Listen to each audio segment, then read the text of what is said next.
Let's talk about Fire Emblem Engage personal skills. So these have been revealed. This is posted on Saren's Forest. I'll post the link in the description. This just goes over the personal skills. It also goes over quite a bit bond upgrades, how some of the engage rings themselves work, like what kind of mechanics you can expect from them. For now, we'll just focus on the personal skills. So let's go over these. All right, so we have the main character, Alir. Adjacent allies deal +3 damage, take 1 less damage. So this is kind of similar to Sacred. I think it's Sacred Wisdom, or Sacred. No, I'm sorry, Sacred Power. It's the passive you get on Enlightened One, Byleth, where you deal +3 damage. I think you also take 3 less damage, but it's basically like that, but not as good. So there's that. It's pretty decent. +3 damage is useful. It's always going to be useful. Taking 1 less damage is still useful. It's not as useful as dealing more damage, but it's still something to have. It's nice to have. Lets you tank a little bit better. And then also if you're counterattacking while tanking, it's more damage, so can't go wrong. Next we have Vander. Alabaster Duty. If a unit is adjacent to the Divine Dragon, grants crit +5 during combat to the both of them. So adjacent means standing next to. If you were wondering, like, is that 1 space away, up to 2 spaces? It's 1 space away, so you have to be right next to it. So he basically gives himself and Alir crit +5, and then from whatever. We don't know how to say these names. Maybe we do. Maybe we do know how to say these names. I don't know how to say these names. Fram, same thing. Next to the Divine Dragon, grants avoid +10 for both of them. So pretty useful. Avoid and hit is really useful. So you can kind of see there's the crit standing next to Alir, the avoid, and then also this stack. So there's going to be some ability stacking. So that's kind of nice. Then you have Clan A, I don't know. Hit +10. So hit +10, avoid +10. So if you have all these standing next to Alir, Alir gets crit +5, avoid +10, hit +10. And then these units also get that. So this is pretty good. These are basically like, they use the buddy system, so it's kind of interesting. So Alfred, self-improver. If unit uses weight without attacking or using items, grants strength +2 for 1 turn. So this is kind of like Dedue's weight, except it lets you deal damage. Now this is great if you're already going to be overrun with enemies and you planned on counterattacking. It's just free damage, so it's not bad. You have Eti, energized. When unit recovers HP using an item, grants +2 strength for 1 turn. So the thing I was wondering with this is, do you just get it, the +2 strength, until the next turn? So like if you use an item, you can't attack, and then if something hits you, you can counterattack, and then your next turn, you're out of +2 strength? Or do you keep that for your next player phase? That's the key. Depending on which it is, it's still okay. It's still something.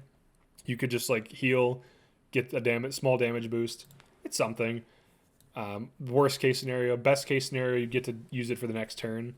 But if I had to guess, both of these are just until your next turn. All right, we have Boucheron. I don't know how to say that. Move to tiers. When an ally joins a chain attack in this unit's combat, unit deals +2 damage. So that's pretty good. Deals more damage in a chain attack. It's more damage, killing things is good in games like this. All right, then we have Gentle Flower, recovery items used by allies within 2 spaces. So as long as you're 1 or 2 range away from this unit, heal for 50% more HP. This is pretty decent. And it might also affect, I think this is a female, her, Celine. Yeah, I think it's a female. It might also affect her. So if she can boost her own healing effectiveness as well as other allies, it'll just make your heals stronger. So then we have Luis. Admiration. If 2 female units are adjacent within 2 spaces, this unit takes 2 less damage during combat. So this is interesting. So it makes you more tanky, but like you used to need them within 1 to 2 range. So your formations, usually things are within that range. So you just have -2 damage at all times if you're using this correctly. And then we have Chloe. If a male and female ally are adjacent within 2 spaces, unit deals +2 damage. So both of these should be relatively easy to meet. Usually units are kind of within a space or 2. depending on if the enemy have AoE or not, and what kind of game you're playing. All right, Gene Expertise grants unit enhanced stat growth and leveling up. Now this could easily be like the Cyril trap, where Cyril has worse growths, but then he has aptitude, which improves his growths. So his average growth rate on skills is actually, or on attributes, is worse than most units. So hopefully this actually matters, and this is like a low level unit you get like a few chapters in. You have to like baby it and feed it kills until it becomes really good. That's the way I would do it, but don't get too excited about this. It could be Cyril 2.0 and be terrible, or it could be like a bad unit early game, then it becomes insane late game, which would be interesting, and I would enjoy that. So hopefully that's what it is. Unica. While a unit occupies a terrain that provides an avoid bonus, grants crit plus 15. So trees, shrubbery, anything that grants avoid. I think you could create avoid bonus tiles as well. So crit plus 15, I mean, it's whatever. I don't like to rely on crits. All right, Anna, she has a very interesting one. May obtain 500 gold when unit defeats a foe. Trigger is your luck converted to a percent. Now, this will be good if making money is hard and resources are scarce. This will not be very useful if resources are not scarce, because if resources aren't scarce, money doesn't matter. And if money doesn't matter, this doesn't matter. It could be the case that resources are scarce early through mid game and then late game they're not an issue. So it could seriously matter. And it also could be the case that there's like gold sinks, like things you can dump gold into, a gold sink. And if there are gold sinks, this is basically pure upside if you can just get tons of free resources with gold. So this could be really good. But it doesn't help you necessarily in combat. It helps you in terms of finances. So pretty interesting. All right, we have Alchrist, I don't know. I'll say Alchrist, whatever. All right, when an ally within 2 spaces is attacked, grants plus 3 strength to unit for 1 turn. That's pretty good. Gives them plus 3 damage per attack. So if they counterattack and double, that's plus 6 damage. Or if they just counterattack, it's plus 3 damage. And also plus strength. Oh no, that's 3 houses. Strength doesn't reduce weapon weight in this game, I don't think. All right, Lapis. If there's an ally within 1 space, grants hit/avoid plus 10 at the cost of crit minus 10. This is really good. Hit and avoid are way better than crit, in my opinion. Unless there's a really high crit rate on something, that I would make that trade every day. If there's an ally within 1 space. Yeah, so if you just have an ally next to you, you just get hit and avoid plus 10. That's pretty good. So next we have Citrine with Generosity. When this unit uses a healing item, adjacent allies also recover the same amount of HP. So this is great for recovering from AoE attacks, or if you have a front line, like a wall of physical units that are, blocking enemy formations, and the enemies are hitting those units, and these are difficult to kill enemies, like maddening or something. This would easily be useful because AoE healing is good. Generally speaking, it's usually really good in Fire Emblem games and in general.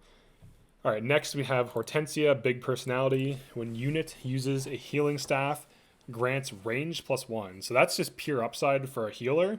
It basically makes your heals baby physics, where they have just a little bit further range. So that's pretty good. We have Disarming Sigh for Gold Mary. If foe is male, inflicts hit minus 20 on that foe during combat. So this could either be insane or it could just be decent. So if like 80 to 90% of enemies are male, this is insane. If like 50% or less are male, it's just decent. And I think that's maybe there's somewhere in between where it's like good or whatever, or great, but not OP, but it's just good. It depends on how many males there are. Same thing with this one. Stunning Smile, foe is male, flicks avoid minus 20 for Rosado. So it depends on how many males there are. If most enemies are male, these two are crazy.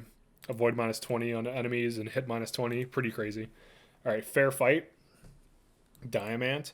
If unit initiates combat, grants hit plus 15 to unit and foe if foe is also able to counterattack. So this is really good because if you just damage the foe so that when you hit it, it doesn't counterattack, then you just get hit plus 15.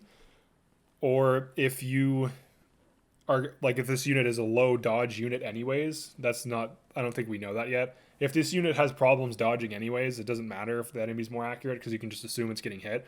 So you can basically play to your strengths with this one, but this seems like it'd be really good. All right, then you have Amber, Aspiring Hero. If no other units are within one space of unit or foe, grants hit plus 20 at the cost of avoid minus 10.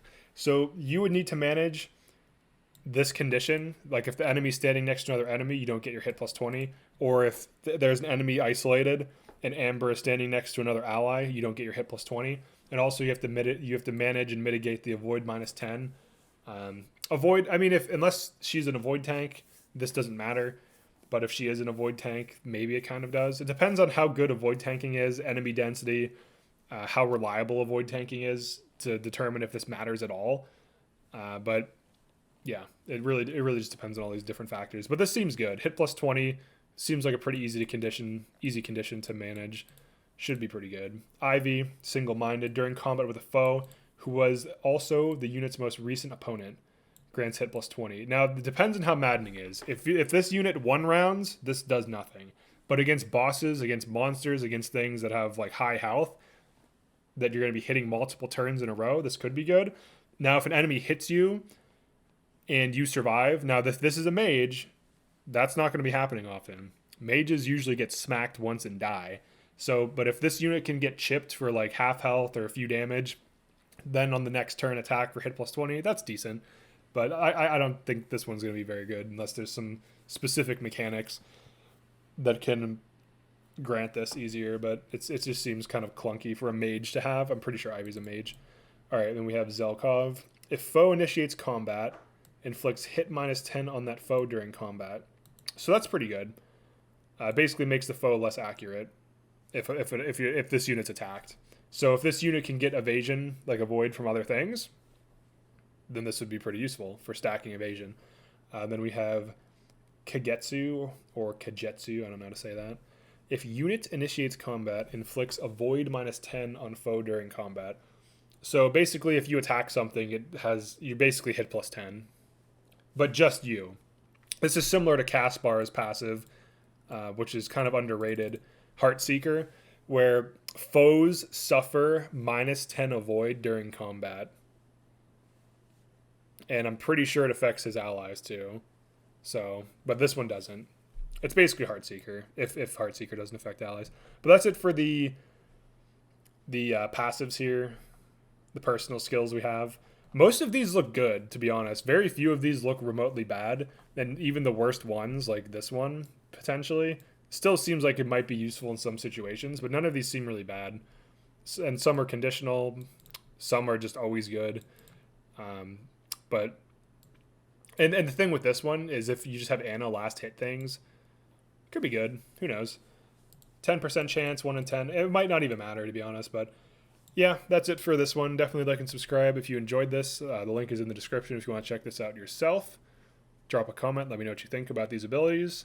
Or if you think certain things are better than I think they are based on how I talk about them. Or which ones you think are going to be the most OP. But yeah, thanks for checking this out, and peace.